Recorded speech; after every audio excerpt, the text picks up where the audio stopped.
Jesus Martin Cruz and his gang had saw a Denver News article claiming that a bar located in Nebraska near a South Dakota reservation had made millions in dollars of sales over a long period of time. Usually the heaviest traffic was right after the Indians had received their monthly checks from the government. So he took this information and he knew that if Indians were already heavily addicted to alcohol, then getting them addicted to meth would literally be no problem at all. So he did his research on reservations in the area around him, and he was from Utah.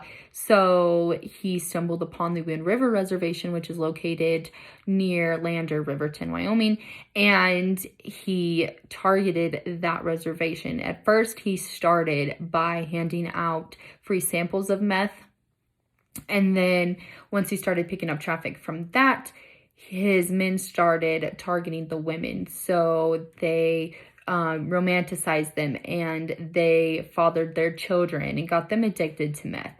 Well, once the women were at the point where they needed money to support their habits, they had to start dealing too. So it was just this full 360 degree of getting an entire Indian reservation addicted to meth. It is important to note that before 2000, the reservation had never even heard of meth.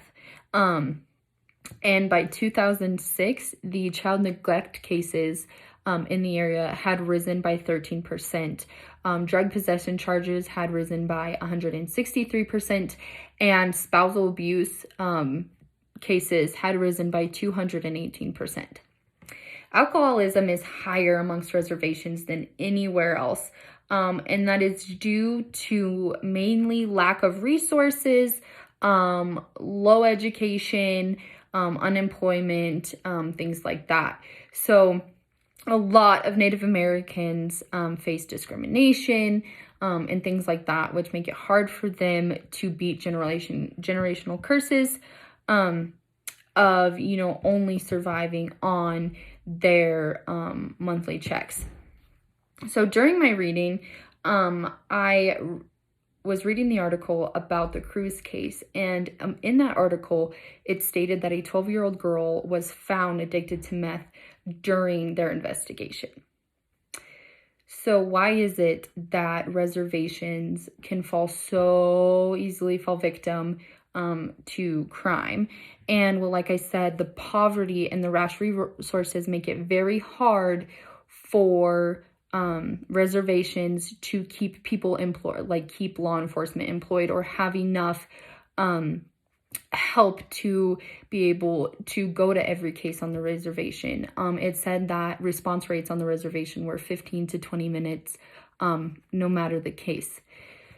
So with police being very scarce in the area, and there not being a lot of rules amongst reservations, generational alcoholism and abuse is never going to go away unless we do something about it. The only logical solution, or what would seem is like the easiest solution to the problem, would be to supply more funding, for rehabs or hospitals or law enforcement or schools or something like that.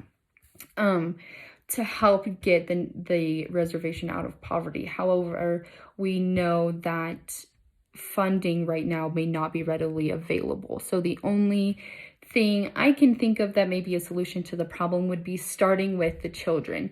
So Native American children live, in generational alcoholism. This has been going on for centuries. And the only way to break generational alcoholism is to start, at the children. So if we can provide, more extensive learning on alcoholism and drug abuse for children, if we can provide, more shelters for kids or safe spaces for kids that are, victims of generational alcoholism, and we create, a better environment for children within Indigenous communities, then we can really start knocking down this generational alcoholism and getting our reservations, back to happy, healthy, living people.